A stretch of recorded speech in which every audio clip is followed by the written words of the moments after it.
बातचीत करेंगे। परेशान ना होना, आप परेशान होगी तो फिर ये सब लोग भी तो परेशान होंगे ना।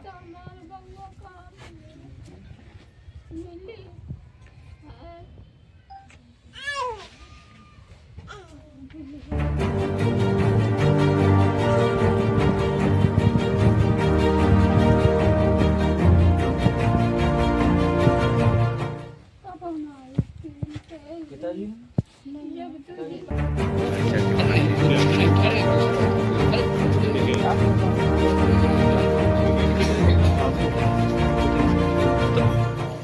कई समय हो गया तो फिर मजबूरी हो जाती है कि लोग कहते हैं कि फिर सारे अधिकारी साथी इनका पासबुक और अकाउंट माता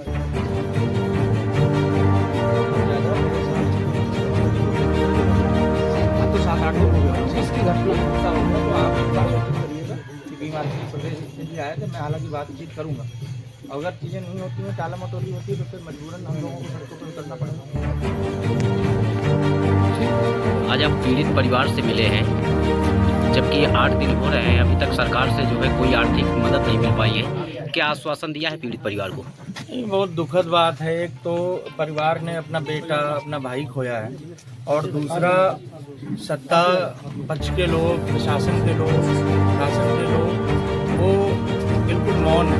अभी मेरी सिस्टर से बातचीत हो रही थी, बहन है, उन्होंने मुझे बताया कि उस समय अधिकारियों ने अंतिम संस्कार करने के समय में जो है वो कई वादे किए कि हम ऐसा करेंगे, आर्थिक कुछ सहयोग भी करेंगे, एसडीएम महोदय ने भी कहा। लेकिन बड़ा दुखद है कि उनका प्रयास सिर्फ इतना था कि अंतिम संस्कार हो जाए और काम हट जाए और हम चले जाए। कार्यवाही के नाम पे अभी हमने यहाँ के स्थानीय लोगों से बातचीत की तो इन लोगों ने बताया कि अभी जो मेन मुद्दई है इसमें, जिस पे परिवार आरोप लगा रहा है, जिसकी वजह से मानसिक तौर पर जो है हमारा भाई प्रताड़ित हुआ, उस पर कोई कार्रवाई नहीं है। उसको इधर से उधर ट्रांसफ़र कर दिया गया। ट्रांसफ़र करने से क्या होता? आज कहीं और भेज दिया गया है, वहाँ भी वो वही चीज़ करेगा जो यहाँ पर उसने किया है। कानगो के खिलाफ शायद कार्रवाई की गई है, वो मेन दोषी वो नहीं हो तो हमारे ही समाज से आता है, तो उसको बलि का बकरा बना दिया है। तो ये बड़ा ही दुखद है। और जिस प्रकार से एसआईआर के मामले में लगातार उत्तर प्रदेश में एक के बाद एक घटनाएं हो रही हैं, कई बीएलओ ने आत्महत्या कर ली, भी मुरादाबाद में हुई, ये बहुत चिंता का विषय है। और सरकार के लोगों को इस ओर ध्यान देना चाहिए कि एकमात्र पुरुष इस परिवार में है, ये माँ है और ये बहन, ना पिताजी है ना कोई दूसरा भाई है। जो कमाने वाला था वही अब नहीं रहा। अब आप बताओ कि इनका परिवार कैसे चलेगा। मैं माँ से बातचीत कर रहा था, माँ बस मुझसे यही पूछ रही है कि मेरा लाल वापस आ जाएगा क्या, कैसे वापस आ जाए, कैसे, कहाँ से ले आऊँ, लोग कहाँ से ले आए।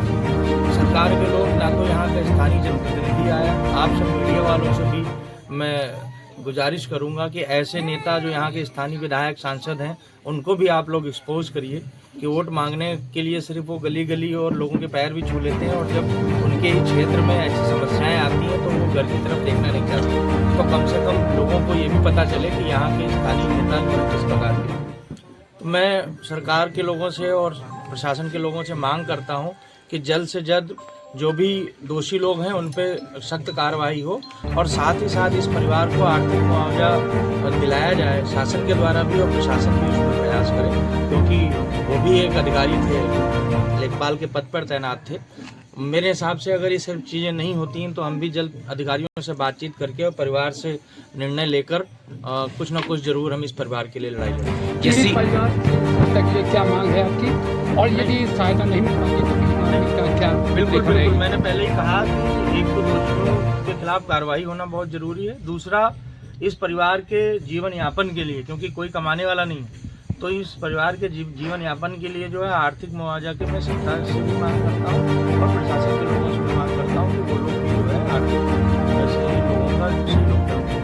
अगर वो लोग इन सब चीज़ों में नाकामी करते हैं या इधर की हेरा फेरी करते हैं तो फिर भीम आर्मी, आप सब जानते हो कि हमेशा लड़ाई के लिए जानी जाती। हम लोग परिवार के साथ में फिर चाहे वो डीएम ऑफिस के सामने बैठा पड़े या सरकार